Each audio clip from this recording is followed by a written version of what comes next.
trabaho mga idol. Hello mga idol. So nag-bike naman tayo pupunta sa trabaho mga idol. So siyempre mga idol, pakisuyo naman, pakisubscribe naman, pakilike ang ating videos mga idol, mga kabayan.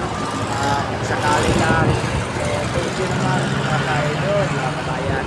Pag-share, lalo po pag-share sa ating videos. Yan ang buhay construction worker mga kabayan. Padyak-padyak naman tayo ng bike para papunta ng trabaho mga ka-idol. Yan talaga ang buhay construction worker. Bike-bike lang muna. So, ganun talaga ang hanap buhay mga kabayan. Yan po. Ganun talaga. So, dito naman ako sa harap ng Gaisano Mall sa City Gate, Davao City. Ka-idol, punta ng Kabantian. So, thank you so much po sa inyo, sa panonood mga kabayan. So, ganito talaga ang buhay ng tao, maghanap buhay. Yan po, umpisa na tayo sa trabaho. Yan po, habang nag-umpisa po ako makatrabaho, yung makita ko po mga kasama ko mga kabayan. Ganun talaga yung bagong bahay po, parilobit. So, gibain namin lahat. So, baguhin talaga lahat mga kabayan. Yan po, ano sila ng buhangin. Yan po, nakapiling kami mga kabayan. Ang iba ngayon, nandun naman yung kabayan. So, nagbubuhat sila ng lupa para tambak talaga mga kabayan. Malalim kasi, tambakin yan para pantay. So, ganoon talaga ang hanap buhay mga kabayan. So, maghapon, uuwi na naman yan mga kabayan. Tagtag naman tayo ng bike. So, kung masaya man tayo mga kabayan, so, hirap talaga. Ano namin sahod mga kabayan. Yan po yung trabaho natin mga kabayan. Habang nag-video ako sa kanila, makasama ko po mga kabayan. Yan po. Ito talaga ang buhay mga kabayan. Ganyan, so sa septic naman yan kabayan. Yan, septic ng butas na yan. Yung labor mga kabayan, kawawa talaga sa tatay. Ganyan talaga ang buhay mga kabayan. So nagkontraksyon, labor talaga mga kabayan. So at ang buhay talaga yan, mga bakal naman mga kabayan. So sa puste naman namin yan mga kabayan. Puste yan, puste yan ang gagawin namin sa puste. So one story lang ito mga kabayan, pero sulit naman, sulit talaga, sulit.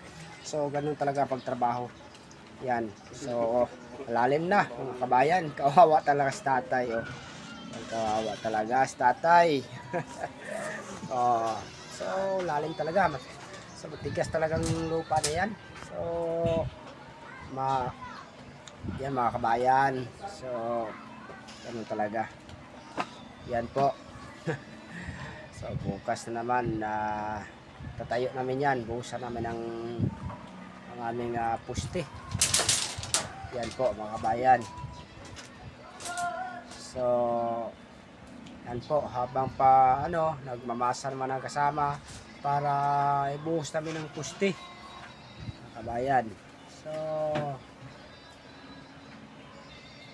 yan po, yan, prepare talaga yan. So thank you so much sa panonood mga kabayan ng videos. So, thank you so much po. Yan, buhos na agad mga kabayan ang ating poste. Bukas na naman ito, mag-file na naman tayo, filing. Yan po mga kabayan, filing tayo bukas. Yan. So, masa talaga. Masa mga kasama. Yan po, nagmamasa talaga. Yan po. Nagmamasa. So, ganyan talaga ang buhay. Yan trabaho ng mga labor sa construction mga kabayan. Yan po. Lagyan tubig. So, halo-haloin talaga yan. Yan po. Di mano talaga mga kabayan. Wala tayong mixer. So, saka na lang i-build tayo ng mixer. Kung mapira na tayo. So, di mano lang talaga. Probinsya. kukuhanin na talaga nila ng tubig ang butas niyan sa septic. Yan na, nagpapail naman ang kasama. Shout out po, idol. Nagpapail, nagmamasa naman ang aming kasama. Mga kabayan, nagmasa talaga. Yan po. Oh. Yan, kabayan. Thank you so much po sa panonood sa aking videos. Thank you so much po. Yan po, tapos na kanyang trabaho.